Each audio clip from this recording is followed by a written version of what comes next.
Sean bienvenidos a otro episodio de Tripas de Gato en YouTube. La pérdida de un hijo seguramente es uno de los dolores más fuertes que una madre y padre pueden atravesar. Pero ¿qué pasa cuando no solo es uno, sino 9 hijos los que pierden la vida y de manera misteriosa? Este es el caso de Mary Beth Taining. El contenido de este podcast está basado en investigaciones públicas. Los datos que aquí se presentan pueden ser encontrados en carpetas de investigación o en bibliografía de libre acceso. Nunca se presentarán datos que vulneren a las víctimas. Mary Beth Rowe nació el 11 de septiembre de 1942 en Nueva York. Su familia estaba integrada por su padre, un exmilitar, su madre, a la que veía muy pocas veces por su demandante trabajo, y su hermano menor. Mary Beth prácticamente se la pasó sola durante su infancia, salvo en algunas ocasiones que estuvo bajo el cuidado de familiares, que por si fuera poco, estos le hacían saber a ella, mediante comentarios hirientes, que era una niña no deseada y mucho menos querida, y que el único que importaba era su hermano. Años más tarde, Mary Beth denunciaba a su padre por haber abusado de ella cuando era una niña y añadió que también había sido víctima de golpes y malos tratos de su parte. Incluso la llegó a encerrar para que no lo molestara. Su padre negó todo y dijo que ella mentía. Aquella denuncia nunca procedió, así que ella siguió con su vida teniendo poco contacto con sus padres y estudiando por su cuenta hasta 1961, que se graduó de la preparatoria. Debido a las condiciones de vida que tenía, Mary Beth no tuvo la oportunidad de cursar la universidad y se había convertido en una joven introvertida, pero eso no le impidió que encontrara un buen trabajo como auxiliar de enfermería en un hospital de Nueva York. Con respecto a su vida amorosa, ella no había tenido parejas hasta que en 1963, en unas citas ciegas que una amiga le organizó, conoció a Joseph Taining, un joven un año más grande que ella, igual de introvertido. Ambos se llevaron tan bien que quedaron enamorados, hasta que en 1965 se casaron. Después de un par de años de casados, llegó a sus vidas su primera hija, a la que llamaron Bárbara.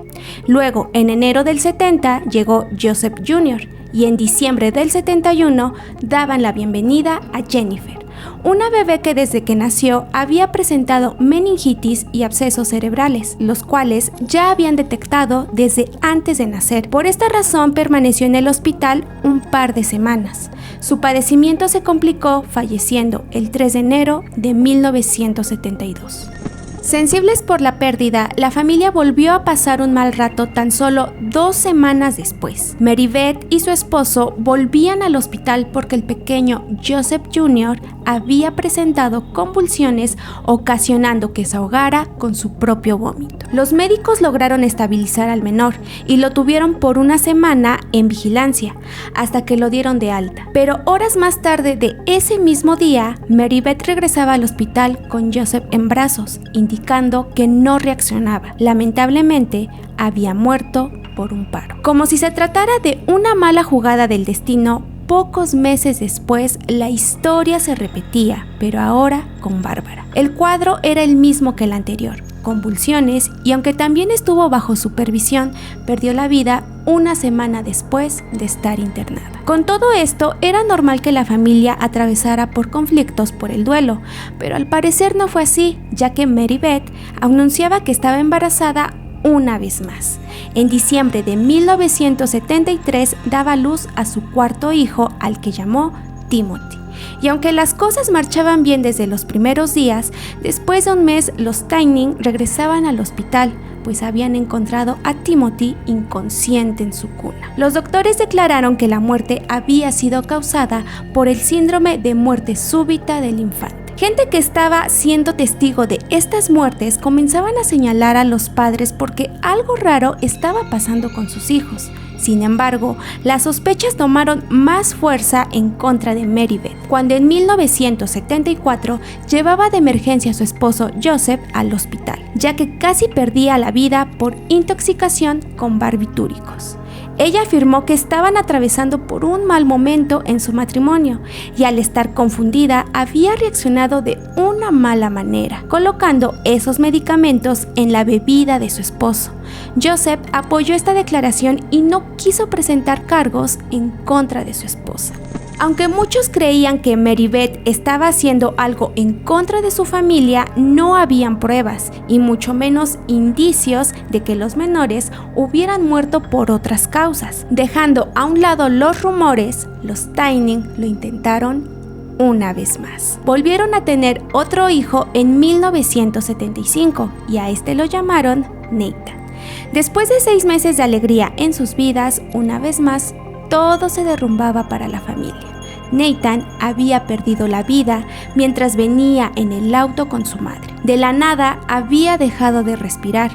Una vez más el hecho se atribuyó al síndrome de muerte súbita del infante. Pensando que tal vez esto era una cuestión genética, que por cierto ya se había descartado oficialmente, en 1978 optaron por la adopción de un bebé al que llamaron Michael, pero para sorpresa de todos, en ese proceso Marybeth anunciaba que estaba embarazada nuevamente. A pocos meses de dar a luz a una niña que llamaron Mary Frances, también recibieron a Michael, y aunque nadie esperaba lo peor, esto llegó en 1979. Mary Frances había muerto, según los doctores, por el mismo síndrome. Ya sin sorprender a nadie, Marybeth anunciaba la llegada de su 7º hijo, al que llamó Jonathan, tan solo a meses de su última pérdida.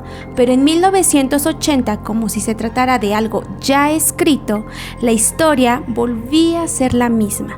Jonathan había dejado de respirar y aunque esta vez los doctores intentaron investigar más a fondo sobre los genes de esta familia, no había nada que indicara que algo estaba mal. Para este momento Michael ya estaba más grande y era el único menor que había sobrevivido más años a comparación de sus hermanos. Pero en 1981 también perdía la vida de manera sorprendente. Los doctores no encontraron la causa de este suceso, pero entonces ahora sí quedaba confirmado que esto no se trataba de algo genético, ya que Michael era el único niño que había sido adoptado. En verdad, ¿alguien les estaba haciendo daño o simplemente era una muy mala coincidencia?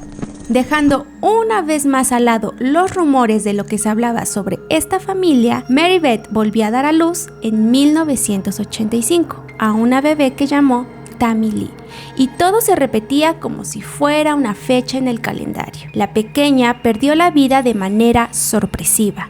Al día siguiente de este suceso, el semblante de Marybeth parecía tranquilo, como si la experiencia de haber perdido a sus hijos ya fuera algo normal. Incluso, su cuñada notó que sus duelos cada vez eran menos notorios. Era como si evadiera lo que estaba pasando para ya no hablar más de este tema. La policía comenzó a investigar a la familia para descartar cualquier delito que se estuviera cometiendo y sobre todo evitar que si Marybeth estaba de nuevo embarazada, el bebé no pasara por lo mismo. Cuando ella se dio cuenta que la policía la estaba buscando, ella dijo: sé para qué están aquí, me van a arrestar y me van a llevar a la cárcel. Los oficiales le hicieron saber que los exámenes realizados al cuerpo de su hija Tammy arrojaban que su muerte había sido ocasionada y no algo natural, poniendo en duda en por qué los menores habían muerto solo en presencia de Marybeth. Así que le indicaron que estaban preocupados sobre las pérdidas de los menores y para esclarecerlas necesitaban de la cooperación de ella. Eso sí,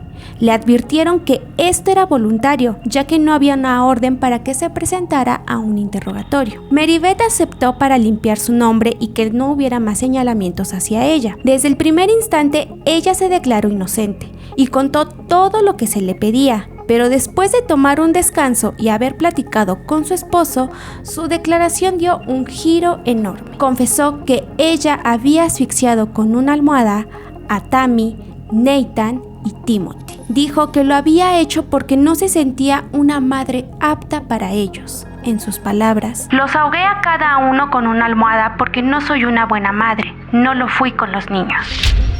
Los investigadores tomaron la confesión como prioridad aunque no tuvieran pruebas.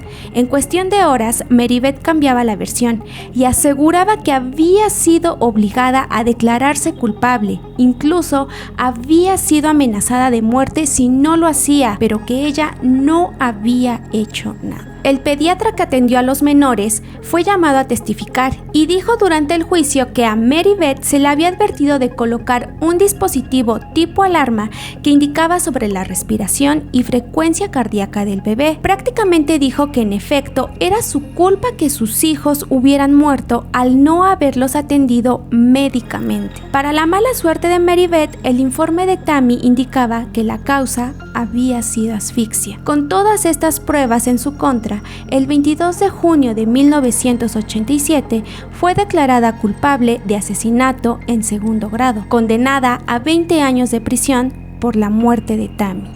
En octubre de ese mismo año, Mary Beth volvió al juzgado ya que su abogado señalaba irregularidades en el caso y se le preguntó si tenía algo más que añadir.